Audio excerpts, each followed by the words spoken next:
So yun guys, magandang hapon ulit. Magandang magandang hapon ulit ngayon. So ang nakikita nyo guys ay mini barong inspired. So idea namin to. Yan, mas nauna pa tong simulan kaysa dun sa 8 inches na kukri ni Val. Pero mas una pa yun natapos. Wala eh, masyadong napiga yung utak ko rito sa mga ilalapat ng detalye. Yung handle, sa scabbard, kasi dapat dito guys, di ba dapat dito sa tunay na barong nakarap yan. Ang ibaga ko grab ko sana, actually naka-ready na, kaso kakapal siya masyado.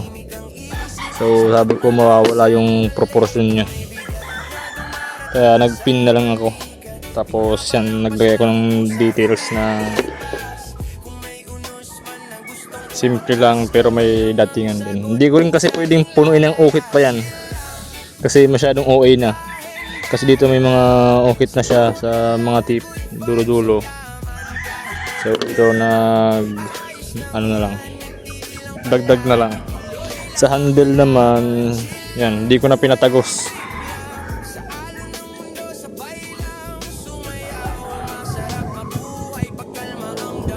Ang liit lang niya, pero pwede siyang ano, kahit pang camping pwede to, makapal yan no.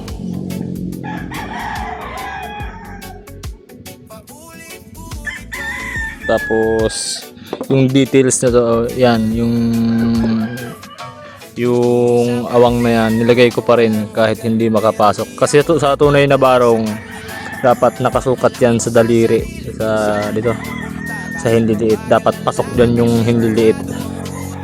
So dito, dahil 5 inches lang to eh, siguro mga 5.2 ito, liit nya lang, pero pwedeng ipang batoning yan, ang kapal ng spine nya no. Tapos yung edge, napalabas ko yung edge yan. Dapat tatanggalin ko yan eh.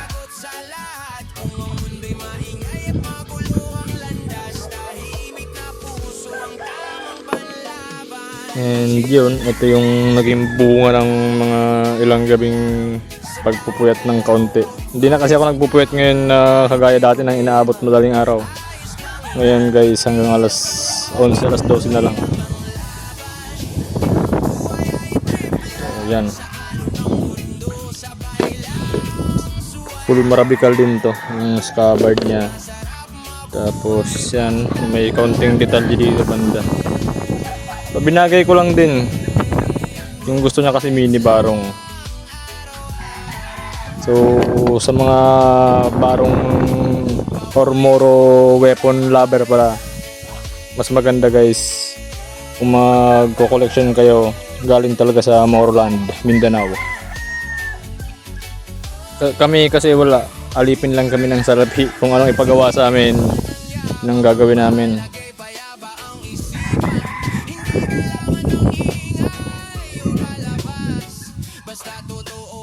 So yun, hindi ko nalagyan ng oil.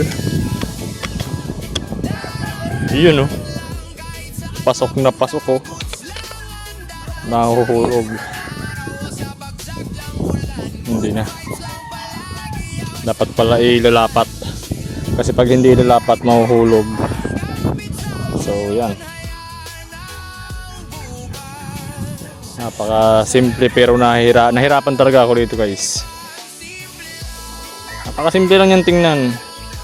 So siguro sa mga magagaling, basic lang yan, pero kami kasing hindi pa magagaling. Dito pala nagpababa ako rito para lalapat pa rin yung daliri.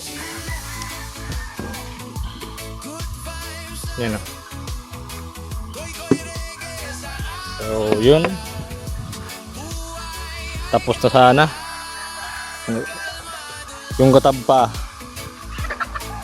Alright.